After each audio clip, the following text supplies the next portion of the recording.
Avant de vous montrer des exemples concrets, je vous explique juste les principes à la base de la conception de cette collection. D'abord, le nom Cabri Factory, c'est pour évoquer une caractéristique importante de la collection. Ce sont des activités numériques interactives prêtes à l'emploi, mais pas seulement. C'est-à-dire qu'en fait, elles sont extensibles, paramétrables par l'enseignant à volonté, qui peut d'autre part créer de nouvelles activités autant que désiré. Donc c'est pour ça que factory au sens de fabrique, c'est une fabrique d'activités. Et les principes, c'est que d'avoir finalement une ressource numérique de grande souplesse et qui s'adapte à tous les cas de figure, tant du côté enseignant que du côté élève. En particulier, donc du côté enseignant, on veut s'adresser aussi bien aux enseignants qui sont des mordus de la technologie et qui vont être ravis de pouvoir créer eux-mêmes leurs propres activités avec notre ressource, qu'aux enseignants qui sont plus craintifs, plus réticents et qui préféreront peut-être utiliser en un premier temps les activités toutes prêtes pour après, au bout d'un an, se dire mais j'aimerais bien que ça soit changé et ceci et commencer à paramétrer nos activités. Donc on essaye de prendre en compte la diversité en fait des enseignants face aux nouvelles technologies et la diversité aussi de leur choix pédagogique parce que par rapport aux besoins de leur classe, peut-être qu'ils aimeraient rédiger autrement les consignes, poser une nouvelle tâche ou la poser autrement. Donc l'objectif général, c'est en fait de faciliter le travail de l'enseignant en respectant ses choix pédagogiques. Pour nous, c'est très important.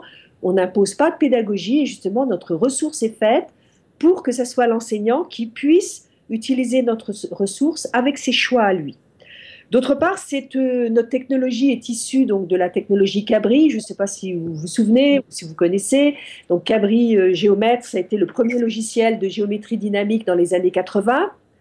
Et puis après, il y a pour la géométrie plane, et après, il y a Cabri 3D qui a été donc diffusé, créé et diffusé sur la géométrie dans l'espace. Et puis nous avons étendu la technologie Cabri au-delà de la géométrie à toutes les mathématiques pour les rendre dynamiques. Et en particulier, donc, notre nouvelle technologie Cabri permet de créer des activités. Ce n'est plus seulement un environnement ouvert, ça permet à des auteurs de créer des activités sans avoir à programmer. Il n'y a pas de programmation flash. Ce sont les enseignants, les formateurs d'enseignants qui sont les auteurs et qui fabriquent directement les ressources. Et cette collection, donc, vous allez voir, elle a été faite par une équipe pédagogique de personnes qui sont des pédagogues, des enseignants ou des formateurs d'enseignants. Deux autres caractéristiques. On porte grande attention à la qualité de l'interface, comme dans tous les logiciels Cabri. Pour nous, c'est très important que l'utilisation en particulier des outils, parce qu'on donne des outils aux élèves, parce que les élèves vont vraiment faire des mathématiques en utilisant des outils, pas simplement cliquer sur des boutons. Eh bien, on travaille beaucoup la qualité d'interface de ces outils. Et puis, dans notre collection, on essaye de donner différents types d'activités, des activités plus ouvertes, ou des activités au contraire plus fermées qui vont servir de soutien ou d'entraînement, de façon à ce que justement les enseignants puissent trouver ce qui leur convient. Alors, je vous montre le sommaire élève pour la cinquième. Donc vous voyez, on trouve les grandes rubriques du programme, géométrie, grandeur et mesure, et à chaque fois, sur chaque thème, ici c'est un thème, on a 3 activités qui sont toutes prêtes, mais qui elles-mêmes seront paramétrables par l'enseignant. Et puis on verra que l'enseignant, lui, aura en plus un générateur. Je parcours le sommaire, donc il y a aussi du nombre et calcul, organisation et gestion de données, fonctions. Et puis enfin, on a ce qu'on appelle les ateliers, qui sont des environnements ouverts, et je vous en parlerai. Mais d'abord, je vais entrer dans un cahier comme un élève. Par exemple, un cylindre et des airs. Alors, c'est dans le thème grandeur et mesure, calcul d'air, et en fait, le programme demande que les calculs d'air se fassent non seulement sur des figures planes, mais aussi sur des solides de l'espace, sur des objets de l'espace. Et notre technologie permet à la fois de travailler en géométrie plane et dans l'espace. Donc, je vais vous montrer, puisque c'est plus original, je vais vous montrer un calcul d'air dans l'espace. Quand j'ai cliqué en tant qu'élève sur la vignette, qui représente un cahier, en fait, c'est une vignette qui représente la page de titre d'un cahier, un dialogue est apparu disant « Voulez-vous réinitialiser l'activité ?» En effet, quand un élève joue un cahier, et qu'il réalise la tâche qui lui est donnée, tout ce qu'il a fait est enregistré. Et si l'enseignant veut voir ce qu'il a fait, eh bien, il dirait non, mais ça lui permettrait de savoir comment ce cahier a été rempli par l'élève. D'autre part, vous verrez qu'il y a aussi une note et que l'enseignant peut voir la note, je montrerai ça plus tard, et le détail de la note. Donc, je dis oui, et j'entre maintenant comme un élève, excusez-moi, comme un élève, j'entre dans le cahier. Ça, c'est la page de titre. J'entre dans le cahier par le bouton qui clignote. Et je suis dans la page d'activité. Alors, il y a un texte qui dit que sur la table, il y a une boîte cylindrique. Donc, vous voyez qu'ici, on est en 3D, puisque la table même, je suis en train de faire un clic droit. Par un clic droit, je peux faire basculer le plan ou le faire pivoter, de façon à voir, par exemple, le cylindre sous tous les points de vue. Donc, il y a une boîte cylindrique. Et puis, il y a le patron ici, ABCD, de la surface latérale de la boîte. Et on peut agrandir ou diminuer le rayon de la boîte en déplaçant le point B. Vous voyez que ici, si je déplace, en fait, c'est le patron. À partir du patron, je peux changer le solide. Et ici, je change la hauteur du cylindre. Et on demande à l'élève de calculer l'aire latérale de la boîte. Donc, imaginons que je suis un élève et je clique sur l'outil distance parce que pour calculer l'aire latérale de la boîte, en fait, il faut que je calcule l'aire de ce rectangle. Donc, je prends l'outil distance et je demande l'affichage de la distance de ce point à ce point. Je reprends l'outil distance et je demande l'affichage de la distance de ce point à ce point. Et puis, je peux maintenant prendre une calculatrice et faire le produit de cette distance. Alors, vous voyez, je montre la distance, j'appuie sur multiplier, je montre la deuxième distance et j'obtiens le résultat. Et il suffit que je le glisse dans la réponse, la zone pour la réponse à la première question. Ce qui est intéressant, c'est que ce sont des mathématiques dynamiques. C'est-à-dire que si je bouge le point C, le calcul qui a été fait reste, le processus de calcul reste le même, mais le résultat change et on voit que quand le patron change, la hauteur du cylindre change et l'aire latérale change. De la même façon, je peux changer la longueur AB de ce rectangle, ce qui change la circonférence de la base du cylindre, et l'aire latérale change aussi. Alors, imaginons que l'élève ne sache pas calculer l'aire de la base. La seconde question est un peu plus difficile, parce que la seconde question demande en fait, AB, c'est la circonférence de la base du cylindre, donc pour calculer l'aire de la base, on a besoin de calculer le rayon, et donc, en fait, déjà, de faire le calcul du rayon à partir de AB, ce qui est un petit peu plus difficile parce qu'il faut diviser AB par 2π. Imaginons que l'élève le fasse mal, je mets 1, c'est simplement pour vous montrer comment. J'appuie sur valider. Donc, ici, j'ai donc un premier feedback, une petite coche verte, l'aire latérale est correcte, mais l'aire de la base n'est pas correcte. Et puis, j'ai un bouton d'aide qui clignote.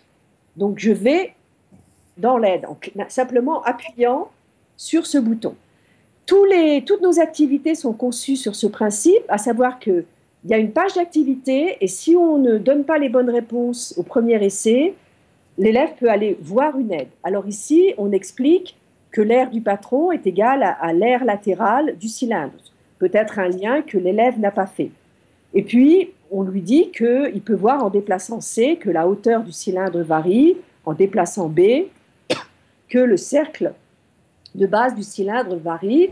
On lui explique aussi qu'il peut enrouler en fait, le rectangle ABCD sur le cylindre. Et quelle relation? On lui pose une question. Quelle relation y a-t-il entre la longueur AB et la longueur du cercle de base du cylindre? Donc, l'élève peut revenir et se dire « Ah oui, AB, c'est en fait toute la circonférence, donc comment je peux trouver le rayon ?» Et peut-être ça peut le mettre sur la voie. Imaginons que ça ne le mette pas sur la voie et qu'il valide une deuxième fois une réponse fausse. Il a encore donc un message lui disant que sa solution est fausse, mais il peut aller voir cette fois une page solution.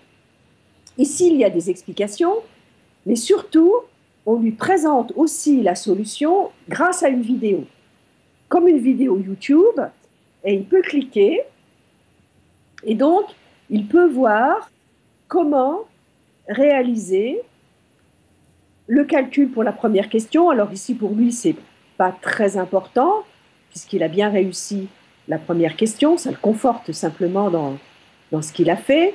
Donc on voit le... Alors au passage, vous voyez, on a mis la calculatrice en fait à deux modes, le mode algébrique et le mode numérique. Et nous, on l'a mis ici en mode algébrique, parce qu'en mode algébrique, ça met la formule, en fait, ça écrit le processus de calcul sous forme symbolique. Maintenant, c'est la deuxième question qui est résolue. Alors ici, l'élève fait un calcul intermédiaire, il calcule le rayon, et c'est pour ça, auparavant, dans la vidéo, on voit qu'il a écrit rayon de la base dans une zone qui lui est réservée pour écrire. Il a trouvé le rayon de la base, il va le mettre dans cette zone de résultat intermédiaire parce qu'il va s'en resservir. Et puis ici, il fait le calcul à partir du rayon en utilisant la formule donc, de l'aire d'un cercle, d'un disque, pi que multiplie le carré du rayon, et puis il va déposer donc la réponse dans la zone de réponse. Et puis, dans la vidéo, on montre aussi, ce qui est intéressant, c'est que quand on change la hauteur du cylindre, seule l'aire latérale change, et pas l'aire de la base, et quand on change en fait la longueur, la circonférence de la base, à ce moment-là, les deux aires changent, à la fois l'aire latérale et l'aire de la base. Et ce n'est pas fini pour l'élève, parce que quand il revient en page d'activité, il a encore un essai. Et ça, c'est une caractéristique de notre collection, qui est originale et qui, pour nous, est importante, c'est le réinvestissement de la solution par l'élève. L'élève a vu une solution et il doit donc la réinvestir avec la calculatrice pour refaire le calcul. Alors, je ne vais pas le faire devant vous, et après, il valide. Alors, comme moi, je n'ai pas, en fait, réinvesti la solution, j'ai quand même la moitié des points, ce qui est pas mal, parce qu'en fait, dans notre barème, qui est tout à fait modulable, on a mis un point important au fait que l'élève qui n'a pas trouvé une réponse soit capable, en fait, de la réinvestir. Alors, avant de passer à autre chose, est-ce que vous avez des questions sur cette première activité que je vous ai montrée? Non, c'est clair. Ok, c'est bon. Donc, je ferme en tant qu'élève.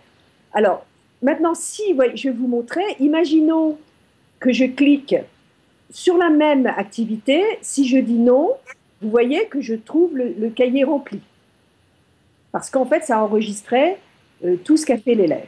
Et si maintenant je reviens et que je dis oui, je réinitialise le cahier et le cahier est vide. D'autre part, ce que j'ai oublié de vous montrer, c'est qu'il est quand même important que l'élève puisse laisser une copie de ce qu'il a fait à son nom. Donc, c'est possible ici. Quand je suis dans la page activité, en tant qu'élève, je clique sur faire une copie et j'enregistre.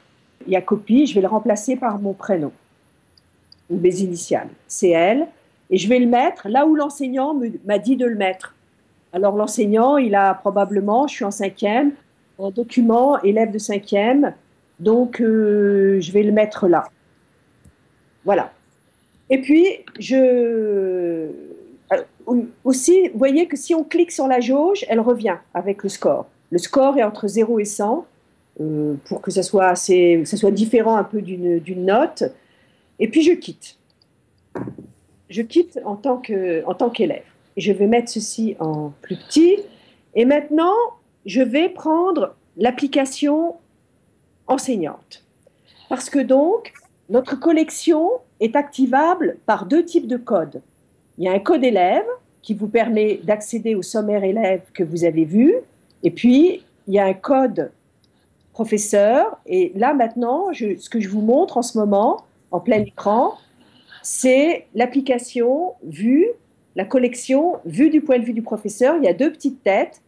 Là, il le voit en tant que professeur et il peut même le voir aussi en tant qu'élève en cochant sur la tête de l'élève. Alors, en tant qu'enseignant, je vais aller chercher, ouvrir le cahier qui a été fait par Colette. Alors, ça doit être ce cahier-là. Aujourd'hui, on est le 3 décembre, hein, ça doit être ça. Je pense, parce que je vois qu'il y a plusieurs, comme il y en a plusieurs, mais ça doit être celui-là, je pense. Donc, je vais l'ouvrir. Voilà. Et voilà. Et vous voyez, je me remets en grand écran. Vous voyez qu'en fait, j'ai 50. Il y a 50. J'ai une note de 50 sur 100 et puis j'ai mis en fait 48 secondes parce que je suis allée très vite. Et si je clique sur le bouton qui est à côté, en tant qu'enseignant, j'ai le détail de la note. C'est-à-dire que je sais que l'aire latérale a été réussi par Colette immédiatement au premier essai, mais qu'en revanche, jamais l'aire de la base n'a été réussi. Donc, cela permet à l'enseignant, il peut se contenter de regarder le cahier de cette façon-là. Ça lui permet de savoir comment ce qu'a fait l'élève dans le cahier sans aller voir de plus près les résultats numériques qu'il a vus. Maintenant, s'il veut, il peut aller voir, hein, il peut aller... alors ici, ce sont les pages d'aide. Il peut aller voir les... Vous voyez, ici, il peut aller voir ce qu'a fait l'élève et voir les résultats numériques. Mais nous pensons qu'en fait, les enseignants ayant déjà pas mal de travail, le fait d'aller directement dans la page de notes est déjà très intéressant pour eux, pour avoir une vision globale de comment l'élève s'est débrouillé dans le cahier par rapport aux 3 essais qui lui sont proposés. En particulier, ça peut être intéressant pour un enseignant de voir que l'élève n'a finalement trouvé les réponses correctes que au 3e essai. Pendant que j'y suis, vous avez des questions là-dessus? La collection est je pourrais dire en offline, c'est-à-dire qu'on la télécharge, mais elle n'est pas sur une plateforme. Donc, mais l'idée, c'est très rapidement qu'elle puisse être disponible sur une plateforme où à ce moment-là, on pourra utiliser effectivement les possibilités de la plateforme et avoir ce type effectivement d'informations sur l'ensemble de la classe, de savoir combien ont réussi tel et tel cahier au 2e essai, au 3e essai, etc. Ici, vous voyez, je suis en tant qu'enseignant, puisque c'est cette petite figure-là qui est cliquée.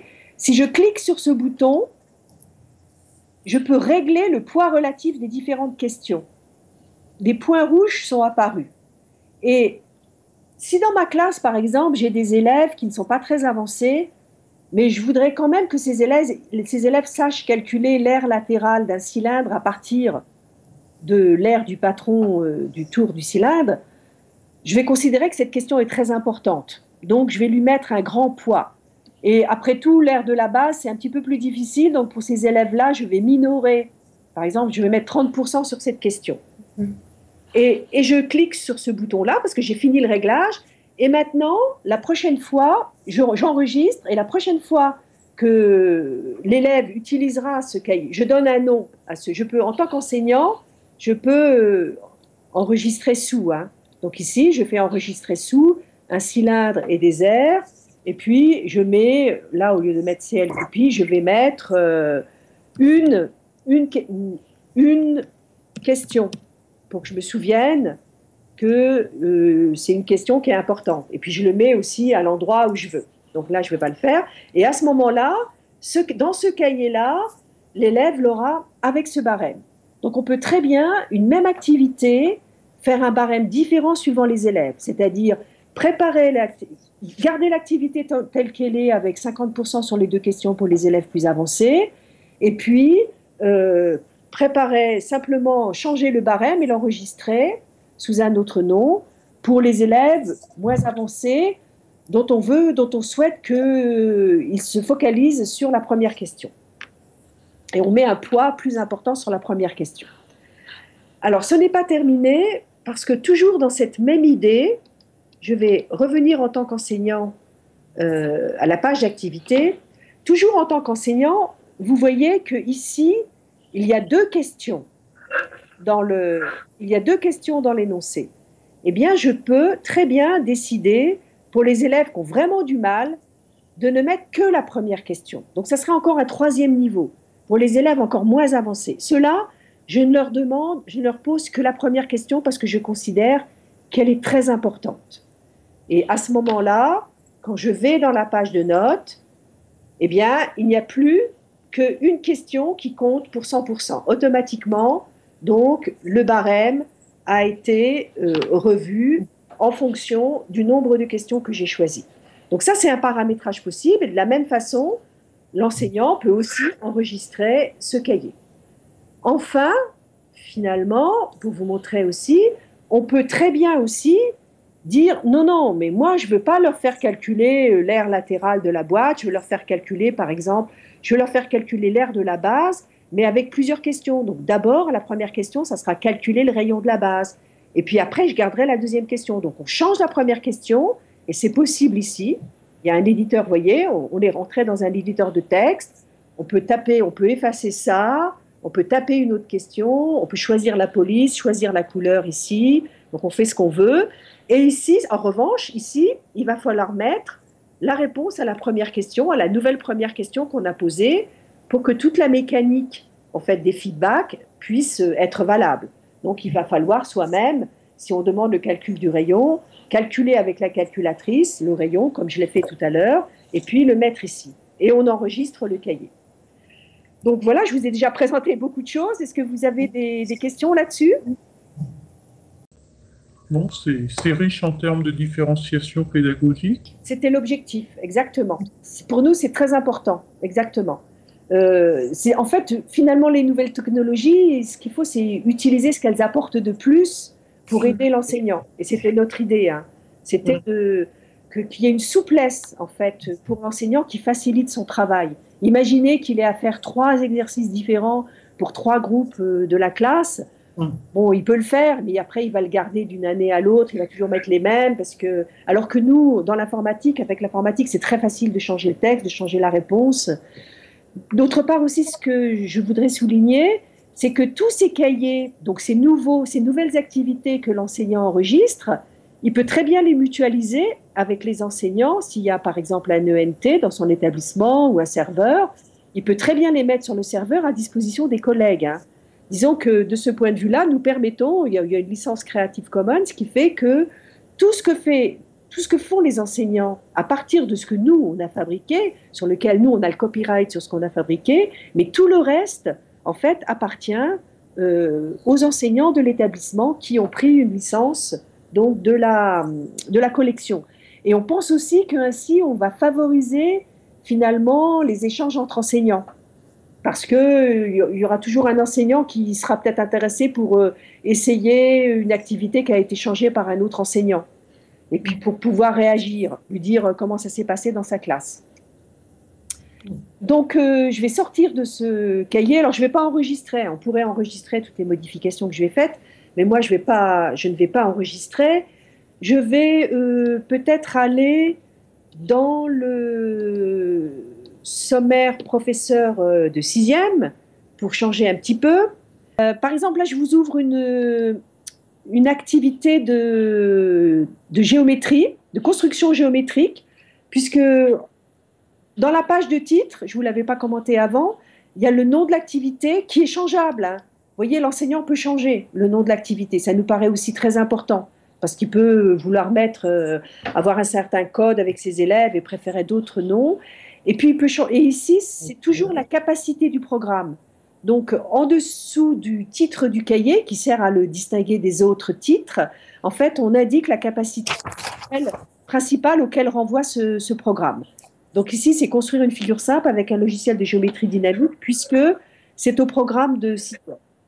En tant qu'enseignant, quand je parcours le cahier, je ne vous l'avais pas montré ça encore, je tombe d'abord sur des pages professeurs qui expliquent les objectifs d'apprentissage de l'activité et comment le professeur peut paramétrer, puisque vous avez vu qu'on peut paramétrer l'activité, on lui donne des conseils.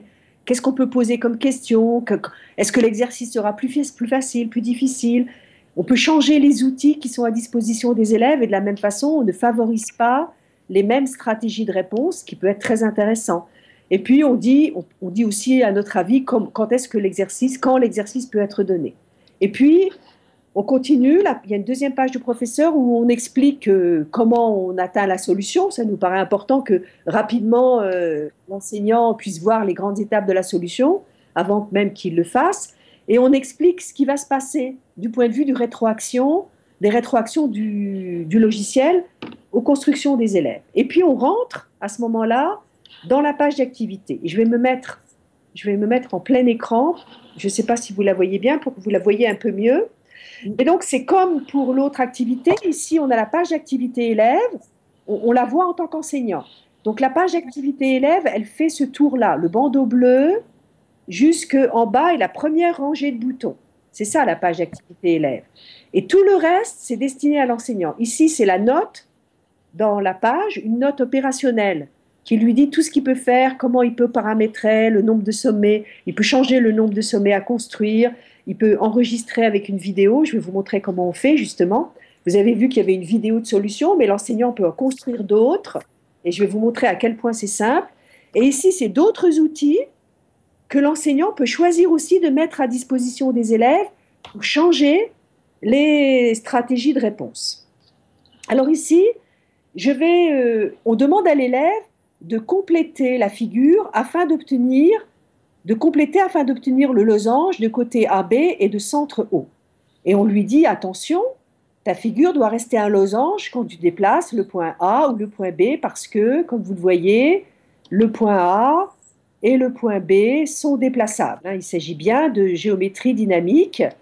Donc, ce sont des points déplaçables et donc la figure que doit construire l'élève doit rester toujours un losange quand l'élève déplace. Imaginons que l'élève le fasse au jugé. En général, ça peut être la première réaction des élèves, c'est-à-dire il prend l'outil quadrilatère et puis il se met à peu près comme ça, voilà, et à peu près comme ça. Bon, c'est pas un très très beau losange que j'ai fait. C'est un peu mieux là, d'accord? Et on lui dit quand tu as fini, clique sur ce bouton. Donc en fait, le quadrilatère se déforme et ça n'est pas bon. Alors imaginons donc l'élève supprime ce quadrilatère et imaginons qu'il construise un petit peu mieux. En fait, il construit un petit peu mieux sa figure en décidant de construire les diagonales et il va mettre, par exemple, cette fois quand même au jugé, mais un point ici, par exemple, et puis un point ici. Et il va, cette fois, vérifier ces points en mettant les points test sous ces points. Et il peut valider. Et on lui dit non, ça n'est pas correct. Et il peut aller voir une aide dans laquelle il explore. Il a une figure, un losange qui explore avec des conseils. Et puis il peut valider de nouveau et il va avoir une solution dans laquelle il peut voir de nouveau, par exemple, la vidéo de construction par symétrie axiale. Alors c'est comme tout à l'heure, vous voyez, en fait, il voit la construction. Là, ça va être très vite fait. J'utilise l'outil symétrie axiale qui donne les sommets du losange. C'est en sixième. C'est en sixième, oui. En sixième, il y a symétrie axiale. Donc, en sixième, la symétrie axiale est enseignée en sixième. Alors, donc, c'est une stratégie qu'il peut utiliser, mais si l'enseignant pose l'activité, et c'est là où je vais maintenant revenir je vais revenir avec le sommaire professeur pour que je vais réinitialiser cette activité et puis je vais revenir dans le sommaire professeur pour que vous puissiez voir comment le professeur, je me mets en mode professeur, je suis professeur maintenant, comment le professeur peut décider justement de changer. S'il n'a pas enseigné la symétrie axiale, j'ai simplement fait un rectangle de sélection sur ce bouton et je le déplace et il ne sera plus visible. Je me mets comme si j'étais un élève ici. Un outil. Voilà. Et vous voyez, il n'est plus. Il n'a plus l'outil symétrie axiale, il faut donc qu'il utilise une autre stratégie de construction. Donc, vous voyez comment, simplement, en choisissant les outils qu'on met à disposition, on change les solutions. Alors, imaginons que, par exemple, l'enseignant décide, non, moi, cette activité, elle est trop dure. Je ne veux demander qu'un sommet, que la construction d'un sommet. Donc, je vais le montrer, ce sommet-là. Je vais le montrer, je vais le considérer comme déjà construit. Ça sera le sommet, et je vais même l'appeler C, ici, avec l'outil texte. Je peux même agrandir, le mettre en italique. Vous voyez, on a vraiment un éditeur de texte. Je peux déplacer le nom de ce point ici autour, et je demande à l'élève seulement de construire le dernier point. Alors je modifie évidemment le texte, mais il n'y a pas de vidéo de solution pour l'instant dans le cahier qui montre seulement la construction d'un point. Donc, je fais moi-même en tant qu'enseignant la vidéo et c'est très rapide. J'ai cliqué sur ce bouton qui est, vous voyez, en bas, là, à gauche, enregistrer. Une fenêtre de vidéo apparaît que je peux régler, hein. Je peux la bouger, je peux l'agrandir par le bas, donc je choisis sa place. J'appuie ici sur le bouton rouge pour commencer l'enregistrement. Et puis, donc, ce que je veux faire, c'est finir le losange. Alors ici, j'ai beaucoup de stratégies possibles parce que j'ai déjà 3 points. Donc, ce que je vais faire, c'est que je vais construire, puisqu'un losange est un parallélogramme, une parallèle à ce segment, passant par ce point. Et puis, je vais construire ce côté du losange pour pouvoir construire une parallèle à ce segment, passant par ce point. Et ici, maintenant, je mets un point. Et voilà, j'ai fini ma vidéo. Et je clique ici. Quand je clique, j'ai un bouton. Je vais le mettre ici. Et puis, je vais le faire jouer. Et vous voyez, on rejoue cette vidéo. Alors ici, elle est jouée dans cette page.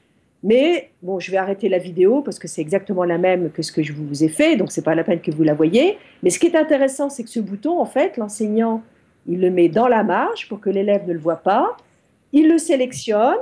Il fait CTRL-C, vous copiez, et puis il va dans la page de solution, CTRL-V, et il va le remettre, ici, il va le mettre à la place des vidéos qui sont présentes, puisqu'il a modifié la tâche. Vous voyez que c'est très rapide, donc du coup, pour l'enseignant, de construire, en fait, de modifier l'exercice, c'est très rapide, en particulier, donc, de donner une solution. Il n'a même pas de texte à écrire. La vidéo, de ce point de vue-là, est très parlante. Est-ce que vous avez des questions? Non, on est tous ébahis. Non, c'est puissant. Alors, maintenant, je vais vous montrer quelque chose d'autre encore. J'espère que ça ne fait pas trop d'informations. Et sachez que pour toutes les personnes qui ont suivi donc, la formation, les formations que nous proposons, après, nous donnons un accès à la collection. Un accès qui sera limité dans le temps. On n'a pas encore défini la durée, mais ça vous permettra aussi de voir à tête reposée, parce que j'imagine que je vous montre tellement de choses que pour vous, ça vous fait beaucoup de choses à retenir. Alors, vous voyez, ici, je suis dans le thème construction, symétrie orthogonale, et en 6e, et j'ai 3 activités. Je vous ai montré particulièrement l'activité losange en vous montrant qu'elle était paramétrable. Mais si je clique ici, je me mets en tant qu'enseignant, si je clique ici, j'entre dans ce qu'on appelle un générateur. C'est marqué générateur ici. Et ici, vous voyez, le titre, il est très général, construire une figure. Parce que ici, il s'agit d'un générateur d'activités pour l'enseignant. Alors, il y a les pages professeurs comme avant, et puis, il y a la page d'activité. Et ici, c'est complètement libre pour l'enseignant. Simplement, c'est une tâche, ça doit être une tâche de construction. Donc, ici, il faut simplement que l'enseignant, c'est ce qui est marqué, il doit toujours exister un élément de départ à la figure à faire contenant le point B. L'enseignant doit absolument utiliser ce point B, mais tout le reste, il peut faire ce qu'il veut. Par exemple, on avait donné comme exemple demander à l'élève de construire le carré de côté AB, mais il peut aussi demander à l'élève de construire, par exemple, un losange qui est fait de 2 triangles équilatéraux. Donc, vous voyez, il peut choisir la tâche qu'il veut. Simplement, il faut qu'il sache le nombre de points que l'élève aura à construire. Et ici, il le règle. Si, par exemple, je décide de demander à l'élève de construire 2 triangles équilatéraux, eh bien, je règle le nombre de points à construire à 2. Et il n'y a plus que 2 petits points rouges ici. Et puis, en tant qu'enseignant, je fabrique, je construis mes points solutions. Alors, pour fabriquer 2 triangles équilatéraux, ce n'est pas très difficile, parce qu'on utilise 2 cercles. Je mets les points ici. Et pour que la mécanique des feedbacks reste, j'utilise l'outil redéfinir qui est ici. C'est expliqué dans la note jaune. Et je redéfinis ce point en celui-là. C'est simplement pour indiquer au logiciel quel est le point solution. et je redéfinis ce point en ce point. Et maintenant, le logiciel sait quels sont les points solutions, il va réagir correctement, et excusez-moi, je masque toute ma construction pour que l'élève ne la voie pas. Et voilà, mon cahier est prêt, il suffit que je tape là, la consigne, toute cette page d'activité est prête. Alors ensuite, on complète la page de solution en enregistrant, par exemple, la construction qu'on a faite. Donc vous voyez qu'ici, le degré de liberté est encore plus grand, parce qu'on ne part pas d'une figure particulière comme un losange, on laisse à l'enseignant le loisir de choisir n'importe quelle figure, et puis aussi, évidemment, n'importe quel outil dans l'ensemble de ces outils. Donc, c'est ce que nous appelons les générateurs. C'est un degré de liberté encore plus élevé. Et notre idée, c'est que pour les enseignants qui sont un peu timides, au début, ils vont utiliser les activités toutes prêtes, ils prendront le losange comme il est fait. Peut-être, ils verront que pour des élèves, c'est un peu plus difficile. Alors, dans une autre classe, pour certains élèves, ils ne demanderont qu'un seul point. Puis l'année d'après, peut-être, ils s'enhardiront à se dire, ben, moi, j'aimerais bien demander une autre construction. Il y a une figure que j'aimerais bien faire et ils utiliseront le générateur. Donc, on pense aussi qu'avec notre ressource, on contribue non seulement à l'apprentissage des élèves, mais aussi à finalement familiariser l'utilisation des nouvelles technologies, familiariser les enseignants avec l'utilisation des nouvelles technologies et les faire avancer, les faire s'approprier l'utilisation des nouvelles technologies. Je vais passer en revue un peu le sommaire pour que vous voyez. Donc ici, c'est de la géométrie plane ici, géométrie dans l'espace ici avec les patrons de cubes et de pavés, de parallélépipèdes. Ici sont des calculs de grandeur et mesure, de longueur, différentiaire et périmètre, calculer des aires, calculer des volumes. Ici, c'est lire des nombres sur une demi-droite graduée, sur une graduation, ranger des nombres décimaux, proportionnalité, pourcentage, et puis tous les diagrammes en bâton à partir de tableaux. Et ce que je voulais aussi vous montrer, parce que je pense que c'est intéressant aussi pour vous, parce qu'on l'a fait suite à des demandes en fait d'enseignants de terrain, nous avons ce que nous appelons les ateliers. Alors les ateliers, c'est sur les grandes rubriques du programme. Par exemple, il y a l'atelier des figures planes, l'atelier de la symétrie axiale, et en même temps on fait des figures planes, l'atelier des patrons. Alors je vais l'ouvrir par exemple celui-là. Alors, l'atelier des patrons de parallélépipèdes rectangles, c'est un environnement ouvert. Cette fois, il n'y a pas de consigne, c'est complètement ouvert. Et on peut fabriquer les patrons avec ces blocs qui sont ici. On fait des assemblages de blocs. Alors, vous voyez, ce sont des distributeurs de blocs. Et je vais fabriquer un patron de parallélépipèdes rectangles. Alors, ici, est-ce qu'il va là ou est-ce qu'il ne va pas plutôt là? Est-ce que ça tient ensemble? Oui, donc ça c'est la bonne largeur. Ici, et puis je le mets celui-là. Où est-ce que je le mets? Ah, je ne sais pas où je peux le mettre. Bon, ben, je vais essayer. Non, je vais essayer là. Voilà. J'espère qu'on va voir. Oui, bon, tout tient ensemble. Donc là, on a fait un assemblage de blocs. On a demandé à un élève de fabriquer un assemblage de blocs qui soit un patron de parallélépipède rectangle. Mais l'élève va pouvoir valider, va pouvoir vérifier lui-même. Il clique sur cet outil qui s'appelle patron, il clique sur la face de l'assemblage qui va rester sur le plan de la table, et maintenant, il obtient un patron pliable. Vous voyez, je peux bouger, je peux voir le patron un peu sous toutes ses faces, si on peut dire, et je peux le plier. C'est ça qui est très intéressant. Je peux plier. Je me mets comme ça pour mieux plier, mieux voir ce que je fais. Ah ben c'est bien parce que les rectangles rouges ont bien la bonne longueur, parce qu'ils avaient bien la bonne largeur, mais je n'étais pas sûre sur la longueur, mais ils se mettent bien en concordance avec les faces grises et j'obtiens bien une boîte. Donc cet atelier, à quoi peut-il servir? Eh bien cet atelier, nous voyons plusieurs usages possibles. C'est un environnement d'exploration pour l'élève. Voilà, c'est une tâche cette fois beaucoup plus ouverte. On dit aux élèves, ben voilà, tu vois, tu as 6 en fait, 6 distributeurs de blocs, fabrique tous les patrons de parallélépipèdes rectangles que tu peux, parce que tous ne vont pas s'accorder, hein, et à chaque fois, l'élève peut vérifier. Ça, c'est un usage possible, même à la maison, parce que notre ressource, le code élève, permet à l'élève aussi de l'utiliser à la maison, c'est inclus dans La licence en fait de la collection permet 100 accès élèves à la maison. Donc l'élève peut s'entraîner à la maison. Ou alors en classe, un élève qui a, par exemple, un élève a travaillé sur une activité patron déjà toute prête, mais il a fini beaucoup plus vite que les autres. Eh bien, l'enseignant lui dit, ben maintenant, va dans l'atelier des patrons et puis trouve le plus grand nombre de patrons possible que tu peux faire avec ces blocs de parallélépipède rectangle que tu peux faire avec ces blocs.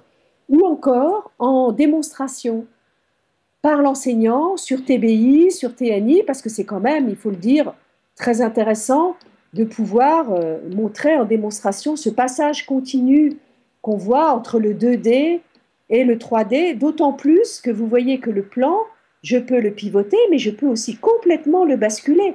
Et à ce moment-là, j'ai le patron qui est fait, on voit qu'il est fait effectivement de rectangles, comme je les vois, je dirais des rectangles comme on les voit au tableau vertical de la salle de classe. Donc on a ce point de vue continu entre le 2D et le 3D. Et là, je dois dire que pour l'instant, il n'y a que notre technologie qui permet ce passage continu du 2D au 3D. Donc voilà pour l'atelier des patrons, je n'enregistre pas. Alors l'élève peut aussi imprimer. Dans les patrons, on permet à l'élève d'imprimer ce qu'il a fait parce que ça peut peut-être l'intéresser. Alors on a par exemple l'atelier aussi des nombres. Ici, je vais l'ouvrir, je me mets en tant qu'enseignant, je vais aller dans la page donc, en tant qu'enseignant, et ici j'ai une demi-droite graduée. Et ce qui est intéressant, c'est que l'enseignant peut très bien changer la gradation. Il peut ici avoir, vous voyez, travailler avec des nombres beaucoup plus petits, ou au contraire, ici on va travailler avec des nombres très grands. Ici, il prépare une demi-droite graduée avec des nombres très grands. L'enseignant peut choisir ce qu'il veut. Il peut reporter un nombre. Ici, je vais écrire 56. Et puis, je prends l'outil report de mesure. Je clique sur ce nombre. Je le reporte sur cet axe. Je montre l'origine. Et 56 apparaît ici. Je peux très bien lui donner, ici, voilà, je clique sur l'outil texte. Et ici, je vais mettre une étiquette à ce point et je vais insérer la valeur. Donc, je peux très bien mettre l'outil ici, point. Et si je change ici cette valeur, par exemple, je vais mettre 58, eh bien, vous voyez que le point se déplace. Et donc, en fait, on a aussi ici des nombres dynamiques. Alors, on peut, par exemple, donner comme tâche à l'élève, on choisit une unité, là, on va dire, on va mettre quelque chose d'assez grand, on va reporter par exemple le nombre 1 et 2, et on dit à l'élève, trouve-moi 30 nombres décimaux entre 1 et 2. Alors les élèves vont en trouver facilement 9, là, en mettant virgule 1, virgule 2, etc., virgule 9, mais ils disent 30, comment on peut faire? Pour les obliger justement à penser qu'il n'y a pas que des nombres décimaux avec un chiffre après la virgule, mais essayer avec 2 chiffres après la virgule, éventuellement 3, etc. Et l'élève, imaginons que l'élève se dise, ah, eh bien, je propose 1,765, pardon, je n'ai pas tapé virgule, 1,765, et l'élève veut vérifier s'il est bien, par exemple, entre 1 et 2, eh bien, il utilise lui aussi report de mesure, il va pouvoir le mettre sur cette, alors je vais vous taper 1, et puis le reporter pour que vous voyez que ça, c'est bien plus grand que 1. Ici, je suis avec 1, et puis je vais taper le nombre 2. L'enseignant aura pu préparer les nombres 1 et 2 avant, et puis donc le mettre sur l'axe, et l'élève voit bien que ce nombre-là est bien entre 1 et 2. Donc les ateliers, c'est une utilisation très, très ouverte, très libre, qui permet à l'enseignant. Alors, en général, ça va être plutôt peut-être justement les enseignants, soit les enseignants qui aiment les tâches ouvertes, soit aussi pour un enseignant de fabriquer lui-même sa tâche dans un atelier, et puis il va l'enregistrer et puis il va le donner à faire aux élèves. En revanche, il n'y aura pas à ce moment-là la mécanique de rétroaction des feedbacks qui est présente dans toutes les activités que je vous ai montrées et dans les générateurs. Les ateliers, c'est simplement des environnements ouverts. Donc voilà, là j'ai fait un petit peu le tour des possibilités. Est-ce que vous avez des questions? Bon, ah si, il y a quelque chose que je ne vous ai pas montré. Ah ben voyez, encore. Il y a quelque chose que je voulais vous montrer encore. c'est qu'il y a des... Nous avons donc, je vous ai dit au début, nous avons des cahiers, nous avons des cahiers qui sont très différents, puisque ça va aussi bien des problèmes à résoudre, qui ne sont pas très faciles, avec plusieurs questions, que l'enseignant peut paramétrer en diminuant le nombre de questions. Et puis, on a plus des exercices d'entraînement. Et à ce moment-là, on va avoir un recyclage, c'est-à-dire que la même activité sera proposée à d'autres données engendrées aléatoirement. Donc, je vais vous le montrer ça en sixième en tant qu'élève. Je vais prendre longitude. Je suis un élève, alors je réinitialise le cahier, je le veux dans l'état initial, et je vais vous le mettre en plein écran. Donc voilà. Alors c'est ici je suis sur du rangement de nombres décimaux. Donc en fait c'est placé dans un contexte. L'idée c'est que ce sont des longitudes. En fait dans la mesure où maintenant en fait on a l'habitude d'écrire, on a changé un petit peu la façon d'écrire les longitudes en navigation. On les écrit comme des nombres décimaux. Et puis on imagine qu'il y a un récif inconnu dans le Pacifique, dans l'hémisphère sud. On connaît sa latitude, mais on ne connaît pas sa longitude. Et il y a un bateau qui est chargé de faire toutes les longitudes pour arriver à le trouver. Donc en fait, on demande à l'élève finalement de classer, de ranger par ordre croissant les nombres décimaux. Alors vous savez qu'en fait, cette tâche de ranger des nombres décimaux n'est pas du tout facile pour les élèves dans la mesure où les parties décimales n'ont pas le même nombre de chiffres après la virgule. Parce que ce que l'élève va faire, c'est qu'il va prendre les parties décimales comme des entiers. Donc, il va faire ça. 3, 4, 6. C'est dommage pour lui, mais bon. 7. Et puis 746. Parce que ça c'est très, très, très grand. Voilà. Et pour lui, ça, c'est rangé. Et évidemment, il a de la chance, il a quand même ça qui est bien. Mais là, il y a des problèmes. Donc, il va avoir l'aide. Et l'aide aussi, je pense que on profite de l'aspect dynamique de la ressource. L'aide est quand même très intéressante parce qu'ici, on a deux curseurs. Là, on a un curseur que l'élève peut bouger et qui se déplace de 0,1 en 0,1 volontairement. Donc ici, il est entre 0,2 et 0,3. Il peut le voir en bougeant ce curseur. Et ici, on a un curseur plus fin.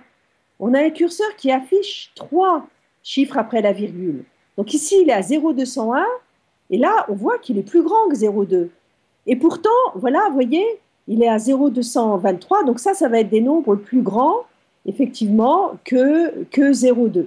Mais ici, s'il se met ici, c'est ça qui est surprenant pour l'élève, c'est qu'il a 148, qui est beaucoup plus grand que 2, et pourtant, 0,148 est plus petit que 0,2. Et ça, il le voit, justement, en bougeant ce curseur. Donc c'est d'ailleurs ce que recommandent les programmes. Les programmes recommandent de faire placer des nombres décimaux sur des demi-droites graduées pour comprendre comment se placent les nombres décimaux les uns par rapport aux autres. Simplement, imaginez de placer un nombre décimal avec 3 chiffres après la virgule sur du papier crayon, c'est pas facile. Hein. Donc ici, on profite vraiment de l'apport de la technologie pour pouvoir faire travailler les élèves avec 3 chiffres après la virgule. Donc, il a l'aide qui peut un petit peu le renseigner. Imaginons qu'en fait, il n'utilise pas bien cette aide. À ce moment-là, il ira dans la solution et cette fois, en fait, dans la solution, on lui donne l'ordre, mais surtout, on lui donne 5 curseurs dans lesquels il va pouvoir essayer de trouver ces nombres-là et de voir comment ils se situent les uns par rapport aux autres. Il valide une dernière fois, puisque c'est son 3e essai. Alors, je n'ai pas une trop mauvaise note, parce que j'avais quand même 3 nombres qui étaient bien placés. Mais vous voyez, c'est là où je veux attirer votre attention. J'appuie sur recycler. Et j'ai des nombres différents. Je n'ai plus les mêmes nombres. Et ça, je peux le faire autant de fois que je veux. Donc, c'est avec l'idée, parce qu'il va y avoir des élèves qui vont probablement comprendre très vite le rangement des nombres décimaux. Mais il y en a d'autres pour lesquels ça va demander du temps. Nous, on a vu que des élèves qui, encore au lycée, ne savent pas très bien les ranger. Il y a encore des gros problèmes en seconde, par exemple. Donc, ces élèves-là, on a envie de leur dire, bon, ben, entraîne-toi là-dessus. On ne va pas passer toute une séance à ranger des nombres décimaux avec toute la classe.